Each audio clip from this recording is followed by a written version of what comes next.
beleza com vocês? Todd na área. Olha só, você que vai fazer o segundo exame de qualificação da Universidade Estadual do Rio de Janeiro, não deixe de assistir esse vídeo até o final. Farei aqui uma nova revisão voltada para esse exame que está para acontecer, e eu também convido vocês a assistirem a minha primeira videoaula que falou sobre o primeiro exame de qualificação, tudo bem? E vejam bem, essa aula vai ser tão bacana, porque é muito importante você deixar o seu like aqui, se inscrever e compartilhar. Se este vídeo, preste bem atenção, se este vídeo conseguir bater 300 likes, eu quero convidar, e eu espero que esse professor aceite, um grande professor do Rio de Janeiro, conhecido por Bill, a participar da minha próxima aula de revisão para o exame de qualificação número 2. Mas para isso eu preciso de vocês. Então deixa o seu like já, se você não deixou, que eu vou fazer o convite ao professor Bill. E eu espero que você, professor, esteja assistindo aqui e que você possa participar na minha próxima revisão. Combinado? Pergunta pro Todd é o seu canal que está começando agora.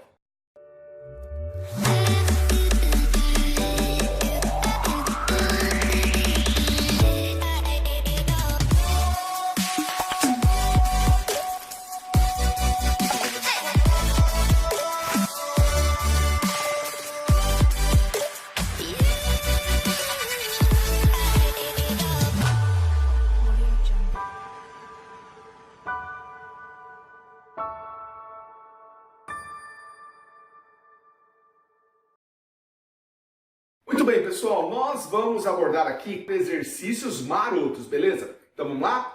Questão número 1. Esponjas e mexilhões podem ser considerados bioindicadores, uma vez que a análise de seus tecidos revela a concentração de poluentes na água. Isso ocorre, pois, no meio aquático, esses animais são caracterizados em sua maioria como... Então, pessoal, para tratar sobre esse assunto, vamos relembrar que dentro da zoologia, dentro do reino animal, existem 9 filos: poríferos, quinidários, platomintos, nematomintos, moluscos, anelídeos, artrópodos, equinodermos e cordados. Os 2 exemplares citados no texto são exemplares pertencentes ao filo porífera e ao filo molusca. Vamos começar com o filo porífera. As esponjas, os espongiários, são animais sem tecido verdadeiro, parazoários. Calcula-se entre 9.000 e 12.000 espécies já catalogadas. São aquáticos porque são filtradores. E essa é a dica para resolver a questão. Uma vez que eles são animais filtradores, eles são bioindicadores de determinados poluentes existentes neste corpo de água. São marinhos ou de água doce. Não formam fase de gástrula. Portanto, não podem formar a ectoderme, nem a endoderme e nem a mesoderme. Já que não possui gástrula, não possui blastóporo, que desenvolveria ou na boca ou no ânus. Então eles não são protostômios e eles não são deuterostômios. Eles são acelomados por definição. Uma vez que não são possuidores de mesoderme, consequentemente, são acelomados. Não são providos de cabeça, são seres anencéfalos. Sésseis, também chamados de fixos, e bentônicos, que vivem no fundo. As classes que formam esse filo são Hexactinella, que apresenta sílica na sua composição, Calcárea, que apresenta cristais de cálcio na sua composição, e Demospongiae, ou esponjas macias que apresentam filamentos proteicos, proteínas essas conhecidas por espongina. De acordo com a filtração e de acordo com as cavidades internas, essas esponjas são divididas nos seguintes tipos corporais: ascon, saicon e leucon. Sendo que as esponjas do tipo ascon são as mais primitivas e as esponjas do tipo leucon são as mais evoluídas. Apresentam uma quantidade maior de galerias filtradoras. Nessas galerias filtradoras, ou nessa cavidade que vai filtrar, existem células especializadas com flagelo, chamadas de coanócitos. Células que têm colarinho, um flagelo, capaz de capturar as partículas microscópicas que adentram com o fluxo de água. Repetindo, as esponjas são animais filtradores. Filtram a água do mar em busca do plâncton, na qual esses coanócitos realizam a digestão intracelular, manda os nutrientes para uma célula distribuidora conhecida por amebócito, que acaba se locomovendo em meio a um tecido amorfo, sem forma, conhecida por mesênquima. A sua proteção e sustentação é realizada por pequenos espinhos, conhecidos por espículas, que podem ser de sílica ou de carbonato de cálcio, e que ajuda a distinguir naquelas classes que eu citei anteriormente. Tudo bem? Além disso, em relação à reprodução, a reprodução assexuada pode ser brotamento ou gemiparidade. Totipotentes têm a capacidade de formar um pedaço dessa esponja, formando uma colônia. Essas células são, na sua primitividade, conhecidas por arqueócitos e também podem ser conhecidas por amebócitos. E existe ainda uma reprodução assexuada chamada gemulação. Gemulação é uma reprodução que acontece com esponjas de água doce, que sofrem de um período de seca no rio.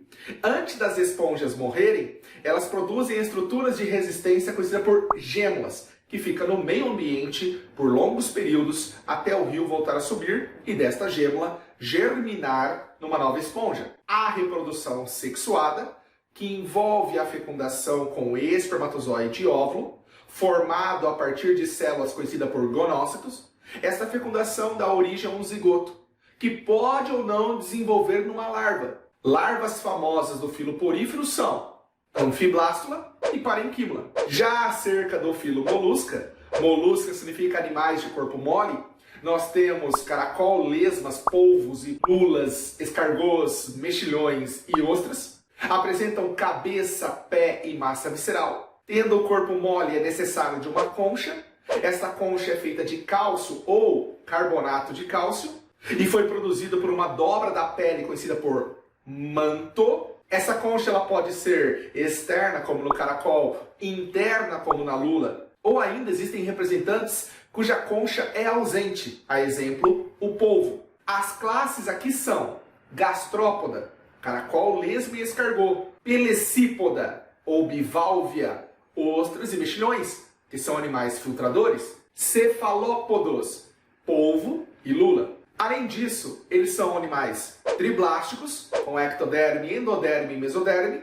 Eles são animais protostômios, cujo blastóporo desenvolve na boca. E eles são animais esquizocelomados, um celoma formado a partir da fragmentação da mesoderme. Ok, galera? Bom, em relação à classe biválvia ou classe pelecípoda, são as ostras e os mexilhões. Ostras famosas em fabricar pérolas, estruturas de defesa para grãos ou micróbios que adentram o corpo deste animal. Além disso, o seu sistema respiratório sendo branquial, as brânquias atuam também como se fossem peneiras, filtradores da água do mar ou do rio. Logo, ostras e mexilhões são bioindicadores de poluição, pois poluentes são capazes de ficarem anexados ou grudados em suas brânquias. Em relação à reprodução, nós temos a fecundação externa ou interna, podendo botar ovos, sendo animal ovíparo ou não, e desenvolvendo em larvas em algum caso. As larvas mais famosas são Veliger, Trocófora e Glochidia. Então vem comigo na questão e vamos resolver lá. Bom, a questão vai falar sobre os bioindicadores de poluição. Tem que ser como resposta animais filtradores. Portanto, ostras, mexilhões e as esponjas são filtradoras. Letra A. Vamos para a questão número 2? Questão número 2. Os diferentes tipos de transplantes representam um grande avanço da medicina.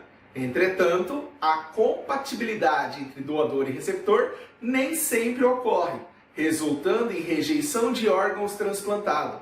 O componente da membrana plasmática envolvida no processo de rejeição é, galera, vamos falar de membrana plasmática ou plasmalema.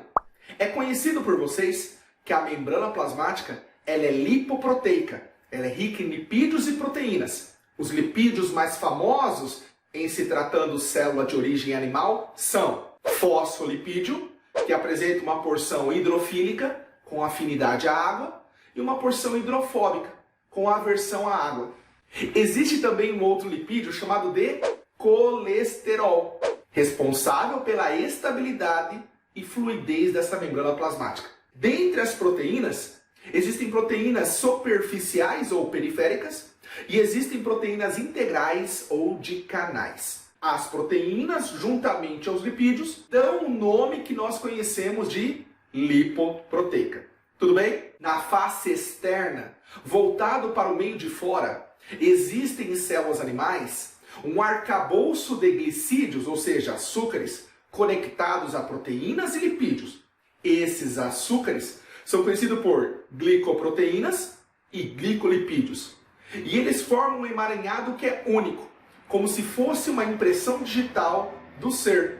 Esta impressão digital, esta soma de glicolipídio e glicoproteína, formam o que nós conhecemos por glicocálice ou glicocálix, que é essa estrutura voltada para o meio externo, responsável pelo reconhecimento celular e que tem a relação voltada entre doador e transplantado. Quando alguém recebe um órgão e para minimizar a rejeição desse órgão, é submetida a pessoa, que é o receptor, a medicamentos conhecidos por imunossupressores, que vão abaixar a imunidade dessa pessoa, a fim dela rejeitar em menor concentração, ou rejeitar menos, aquele órgão que ela recebeu, pois ela é dependente daquele órgão para sobreviver. Alguém que doa esse órgão apresenta um tipo de glicocálix. Alguém que recebe esse órgão apresenta outro tipo de glicocálix. Portanto, ocorre um fenômeno de rejeição ou incompatibilidade. Reconhecimento celular é feito por glicocálix. Tudo bem? Os transportes da membrana plasmática são microtransportes e macrotransportes. Os microtransportes são conhecidos por transporte passivo e ativo. Transporte passivo, sem gasto de energia, a favor do gradiente de concentração. Transporte ativo, com gasto de energia, contra o gradiente de concentração. Os transportes passivos mais famosos são difusão simples e facilitada e osmose. Na difusão simples, você tem a passagem de soluto do meio mais concentrado para o meio menos concentrado, sem gasto de energia, a favor do gradiente. Podendo, no caso das substâncias apolares, atravessarem diretamente a membrana plasmática fosfolipídica, e no caso de substâncias polares, atravessarem proteínas de canais, que formam pequenos tubos que conectam o meio externo do meio interno. Ok? Ou seja, o meio extra do meio intracelular. Já na difusão facilitada, você apresenta proteínas carreadoras do grupo das permeases, que trabalham sem gasto de energia, mandando o soluto do meio mais concentrado para o meio menos concentrado. Já na osmose, a gente não trabalha mais com soluto, a gente trabalha com solvente. É a passagem de solvente do meio hipotônico para o meio hipertônico. Aquele meio que apresenta menor concentração de soluto para o meio que apresenta maior concentração de soluto. Portanto, a água, que é um solvente, ela vai sempre em busca de onde tem maior concentração de soluto. Tudo bem? Transporte ativo famoso, bomba de sódio e potássio. Encontrado nas células nervosas, faz o controle e o equilíbrio de sódio e potássio. Lembrando que, quando o neurônio está em repouso, eu tenho uma maior concentração de sódio fora e uma menor concentração de sódio dentro. E o potássio é o inverso. Uma menor concentração de potássio fora e uma maior concentração de potássio dentro. E quem mantém essa concentração desigual é a bomba de sódio e potássio. Ok? Os macrotransportes famosos são fagocitose, ingestão de partículas sólidas com emissão de prolongamentos citoplasmáticos, conhecido por pseudópodos, e pinocitose, que é a ingestão de partículas líquidas, sem a presença de pseudópodos. A digestão que acontece tanto de partícula sólida quanto líquida é realizada por lisossomos. Vamos fazer a questão então? Leia comigo aqui, ó. Os diferentes tipos de transplantes representam um grande avanço da medicina. Entretanto, a compatibilidade entre doador e receptor nem sempre ocorre, resultando em rejeição de órgãos transplantados. O componente da membrana plasmática envolvida no processo de rejeição é: letra A, colesterol? Não. B, fosfolipídio? Não. C, citoesqueleto? Não. D, glicoproteína? Sim, glicoproteína, que compõe o glicocálix. Tudo bem? Vamos agora para a questão número 3. Pessoal, a questão número 3, ela vai abordar assuntos envolvendo a ecologia, e é sempre um tópico importante para cair. Lembrando que eu preciso do seu like, eu preciso que o professor Bill aceite o meu convite para a nossa próxima aula. Tudo bem? Questão número 3. Considere dois ecossistemas, um terrestre e outro marinho, Em cada um deles, é possível identificar o nível trófico em que se encontra a maior quantidade de biomassa por unidade diária em um determinado período. Para o ecossistema terrestre e para o marinho, esses níveis tróficos correspondem respectivamente a...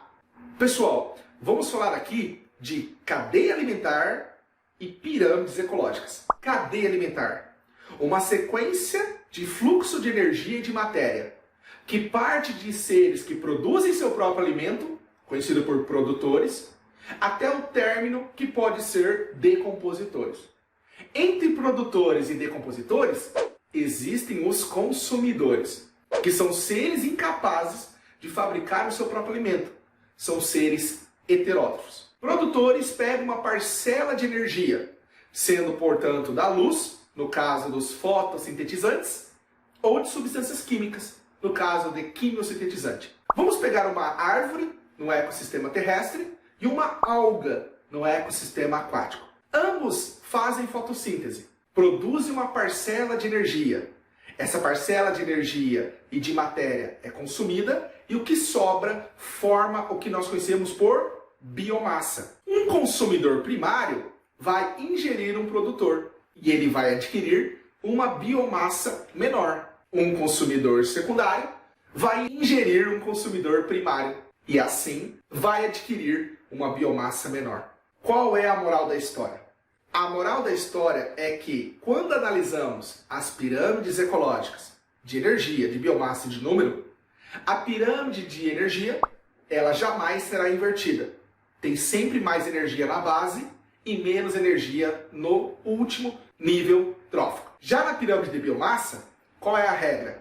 Mais biomassa na base e menos no último nível trófico. À exceção quando analisamos fitoplâncton de ambientes aquáticos em sombra, ou seja, na ausência de luz. Mas isso é uma exceção. Já a pirâmide de número, ela pode ser convencional, normal ou invertida. Como o exercício pede sobre a pirâmide de biomassa, os produtores vão ter uma quantidade maior de biomassa quando comparado aos consumidores. Tudo bem? Vamos fazer a questão? Para o ecossistema terrestre e para o marinho, esses níveis tróficos correspondem respectivamente a letra A, produtores e produtores. Perfeito, galera. Lembrando que no caso de ambiente marinho, na ausência de luz, nós temos que lembrar que pode haver uma inversão na pirâmide de biomassa quando se trata de fitoplâncton e zooplâncton. Mas, tirando isso, a biomassa do fitoplâncton, a biomassa das algas, a biomassa dos produtores marinhos é uma biomassa maior do que os demais níveis tróficos. Valeu, galera! Letra A. É isso aí, galera. Eu espero que vocês tenham gostado dessa aula. Deixe o seu like. A meta é bater 300 likes. Um grande beijo. Tchau pra vocês.